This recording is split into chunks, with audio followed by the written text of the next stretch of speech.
Lo saludamos desde Radio 1 de Tacna. ¿Cuál es la óptica que tiene usted? ¿Cuál es la opinión que tiene usted luego de que Dina Boluarte, de su regreso al país después de una semana, viene y firma esta amnistía para violadores de los derechos humanos en el Perú? Don Guillermo, buenas tardes. Gracias por su llamada. Mire, este es lamentable lo ocurrido, es un hecho muy grave. Recuerde usted que la Corte Interamericana señaló que el Estado peruano debía abstenerse de promulgar esa norma porque necesitaba la Corte tiempo para saber si, digamos, estaba ajustada a los compromisos internacionales de Perú.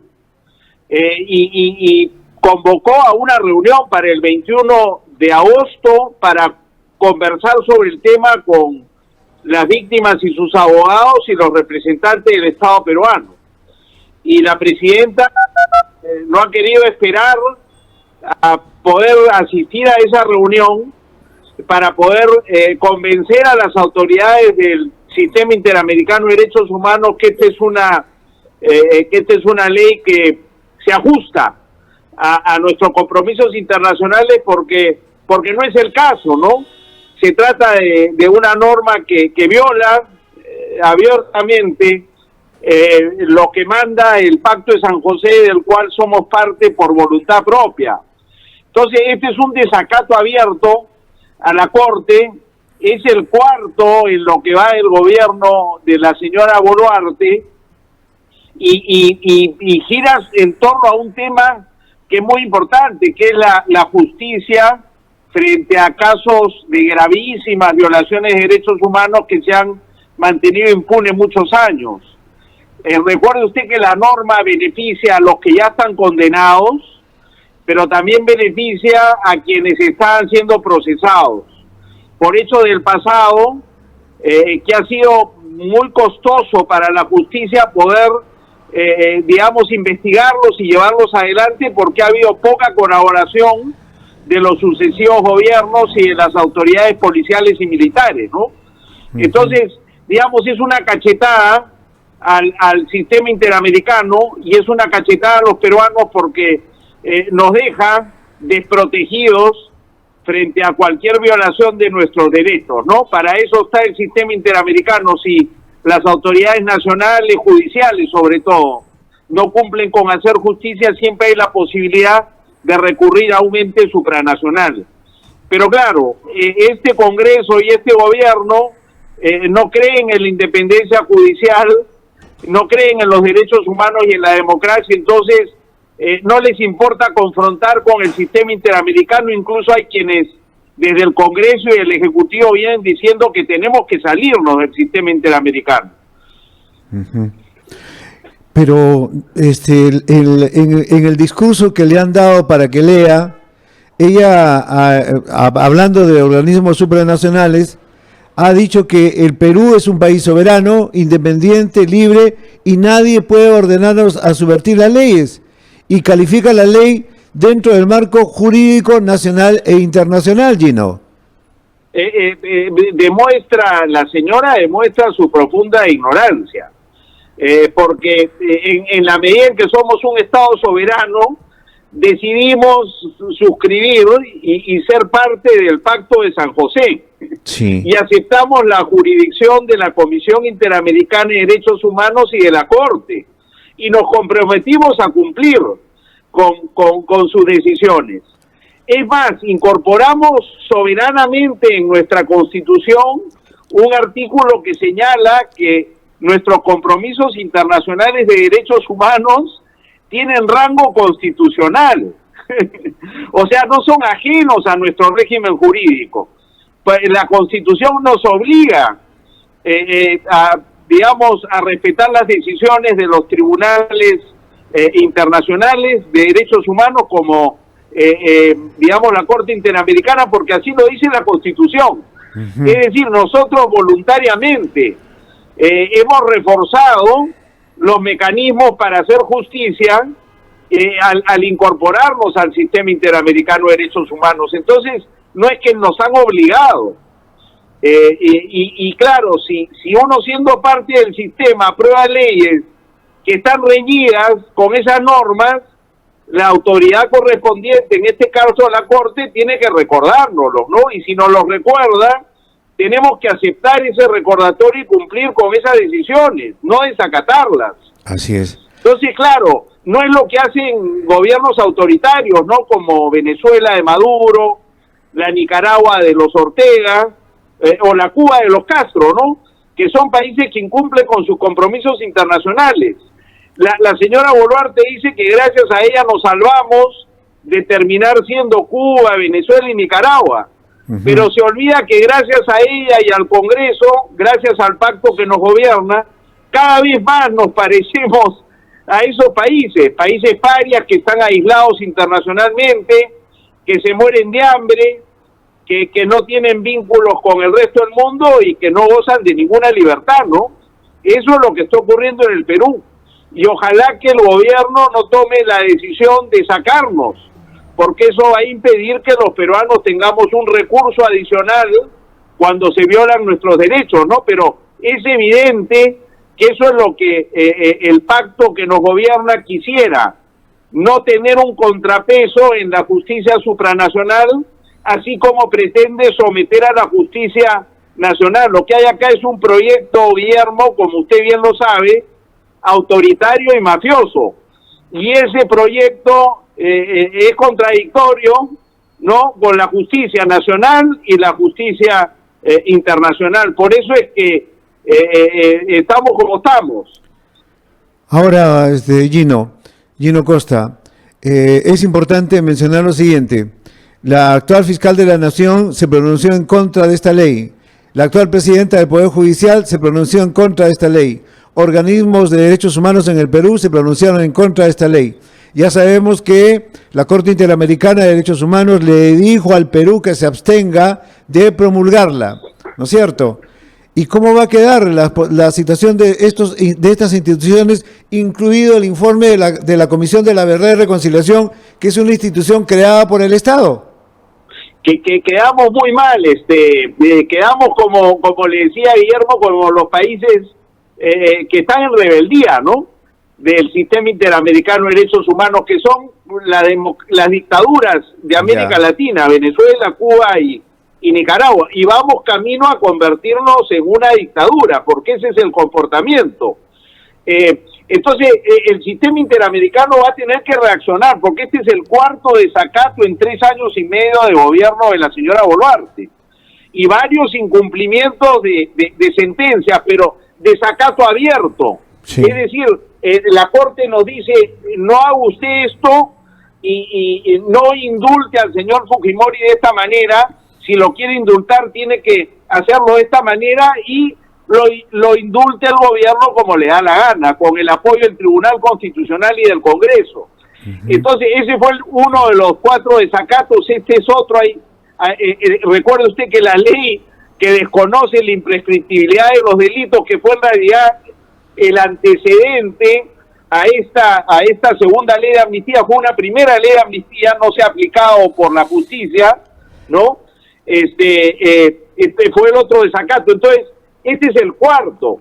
Lo que probablemente va a ocurrir es que se incorpore a Perú a lo que se llama el capítulo 4B del informe anual de la Comisión Interamericana, que es el capítulo reservado para países paria que no cumplen con sus obligaciones, y ahí están los países que mencionaba, Venezuela, Cuba y Nicaragua, y es probable que Perú sea incorporado en esa categoría como un país que respeta los derechos humanos y que no tiene ninguna consideración hacia el sistema internacional interamericano de derechos humanos, y eso afecta, por supuesto, a la imagen internacional del Perú, ¿no? Por supuesto. Muy seriamente. Por supuesto. Y dificulta nuestras relaciones económicas internacionales, nuestra política exterior, y nos aísla del mundo civilizado, de las democracias de mercado más prósperas del mundo, a las cuales queremos pertenecer, ¿no? La señora Boluarte dice que queremos incorporarnos a la OECD. Ojalá que pudiéramos, pero el gobierno y el Congreso hacen todo lo necesario para convencer a la OECD que no somos una economía de mercado y que tampoco somos una democracia, ni nos comportamos como una democracia, ¿no? Entonces, yo creo que el sistema interamericano va a reaccionar, va a tomar medidas, ojalá que las tome, ¿no? Y hay el riesgo, por supuesto, que el gobierno y el Congreso insistan en sacarnos del sistema interamericano y en dejar a los peruanos sin ninguna protección. Es concordante con el proyecto autoritario que tiene el pacto que nos gobierna, que es este cogobierno entre el Congreso, el Ejecutivo, y los órganos que han sido copados, ¿no? El Tribunal Constitucional, la Junta Nacional de Justicia, y lo que falta por copar, que es el Ministerio Público y el Poder Judicial, que felizmente se resisten. Como usted ha dicho, la Presidenta del Poder Judicial ha rechazado, ¿no?, esta ley, al igual que la Fiscal de la Nación. Por eso es que se quieren deshacer de ellas, ¿no? Y para deshacerse están promoviendo el regreso a los cuellos blancos para recuperar la justicia y ponerla al servicio de este proyecto autoritario y sobre todo profundamente corrupto y mafioso. Finalmente, dos temas. El primero, ¿qué va a pasar con los jueces? ¿Qué va a pasar con los fiscales? Porque dependerá de ellos aplicar la ley a favor de los violadores de derechos humanos o aplicar la Constitución, el artículo 138, de existir incompatibilidad entre una norma constitucional y una norma legal. Los jueces, ¿qué prefieren? La Constitución. Exacto. Esto es lo que han venido haciendo con la anterior ley de amnistía, que no se llamaba ley de amnistía, pero era la ley que desconocía la imprescriptibilidad de los delitos de lesa humanidad. No fue aplicada por la justicia, porque los jueces no pueden, con la Constitución que tenemos, tienen que preferir, ¿no es cierto?, la norma internacional que tiene rango constitucional. Pues tienen que preferirla por sobre una ley que emana de este Congreso. Entonces, como esa norma no funcionó, quieren que esta ley de amnistía funcione. Pero lo que van a hacer los jueces es lo mismo que hicieron con la ley anterior, que es no aplicarla. Y por eso lo que va a venir es una campaña muy fuerte para reformar el Poder Judicial. No porque les preocupe la corrupción, les preocupa tener una justicia con jueces independientes y profesionales, ¿no?, que hacen cumplir la Constitución y las leyes, y eso pone en peligro a los sinvergüenzas, ¿no? Entonces, lo que van a insistir en el año que queda es en deshacer y tomar por asalto, capturar el Ministerio Público y el Poder Judicial. Lo están haciendo con el Ministerio Público, con el retorno de los cuellos blancos. Entonces, la ciudadanía tiene que proteger a esos jueces y a esos fiscales independientes y profesionales que están dando la batalla por defender nuestros derechos, en el corto plazo movilizándonos pacíficamente, por supuesto, en todas las esferas, en las redes, en los medios y en la calle, ojalá. Y por otro lado, prepararnos para participar en las elecciones y no votar por quienes hoy nos gobiernan, que son los responsables de esta situación. Más bien, apuntar a votar por candidatos que garanticen, ¿no?, recuperar la democracia y proteger la independencia del Ministerio Público, el Poder Judicial, y recuperar los órganos que han sido tomados por esta mafia, ¿no? El Tribunal Constitucional, la Junta Nacional de Justicia, que son los responsables de los daños y de las amenazas que tiene hoy el sistema de justicia peruano, ¿no? Y hasta la Defensoría del Pueblo. Y hasta la Defensoría del Pueblo. Y la Defensoría del Pueblo, y la Contraloría General de la República, sí, y la SUNEDU, ¿no es cierto? Han ido poco a poco tomando control de todo ante el rechazo de la ciudadanía que no los aprueba, pero la pasividad también nuestra, que ha tenido algunas, digamos, brotes de movilización. Los transportistas han jugado un rol importante contra las leyes pro crimen y pro impunidad, pero no ha sido suficiente, ¿no? Entonces yo creo que esa movilización tiene que seguir y tenemos que prepararnos para exigirle a los candidatos de nuestra preferencia que se definan en estos temas. Sí. ¿Están de acuerdo con sacarnos del sistema internacional? ¿Están de acuerdo con el regreso de Patricia Benavides y con el regreso de Tomás Aladino Gálvez y con el regreso de los cuellos blancos a la Fiscalía? ¿Están de acuerdo o no con eso? Porque lo que necesitamos son congresistas, ¿no?, que frenen esa ofensiva y que permitan que retrocedamos, ¿no? En los daños que se han causado todo este tiempo, que se deroguen las leyes pro crimen y pro impunidad, que se derogue esta ley de amnistía, que se derogue la anterior, etcétera, etcétera, ¿no? O sea, tenemos que identificar quiénes son los candidatos al Congreso y a la presidencia que están comprometidos con esa agenda democrática, porque si no vamos a dar un cheque en blanco, votar por cualquiera, y el día de mañana se van a sumar al pacto los que salgan electos porque quieren una cuota de poder para seguir medrando, ¿no? Y seguir protegiéndose de la acción de la justicia. O sea que un gran desafío para las peruanas y los peruanos, los que tenemos en el corto plazo, para movilizarnos y frenar esta ofensiva autoritaria y mafiosa, y en las elecciones es una gran oportunidad, quizás la última que tenemos, de evitar que se consolide una dictadura como la que tenemos al frente, ¿no? Sí, y la última que quería tenerla en esta entrevista, Gino Costa. Dina Boluarte hoy, al promulgar la ley, ha dicho que esta ley de amnistía sea un mensaje de paz, que no haya divisionismo, que no haya enfrentamientos, que no haya desunión. ¿Cuál es tu comentario? Mire, la única manera de tener unión y paz en el país es respetando la Constitución, las leyes, y permitiendo que la justicia actúe cuando hay vulneración y atropellos, ¿no? A ese orden constitucional y legal. No hay paz, no hay unidad sin justicia. Entonces, este es un componente central de la vida civilizada y de la vida en democracia. Tiene que haber una justicia independiente, ¿no? Con un ministerio público y un poder judicial. Y si hay delitos graves como los que han ocurrido, esos delitos tienen que ser procesados, investigados, procesados y juzgados. Eso no es desunión, eso es lo que corresponde en una sociedad civilizada. Hay que pensar en las víctimas, en el daño que se les ha hecho y en la gravedad de esos delitos. Son delitos tan graves que son delitos imprescriptibles. Eso puede pasar 20, 30 o 40 años, pero si no se ha podido juzgar esos delitos, entonces hay que darle a la justicia el tiempo y los recursos necesarios para que lo haga. La única forma de construir unión nacional y paz, que es lo que queremos todos los peruanos, es que esto se haga con justicia. Gracias por sus declaraciones. Le anuncio que ya hay reacciones, le informo que ya hay reacciones.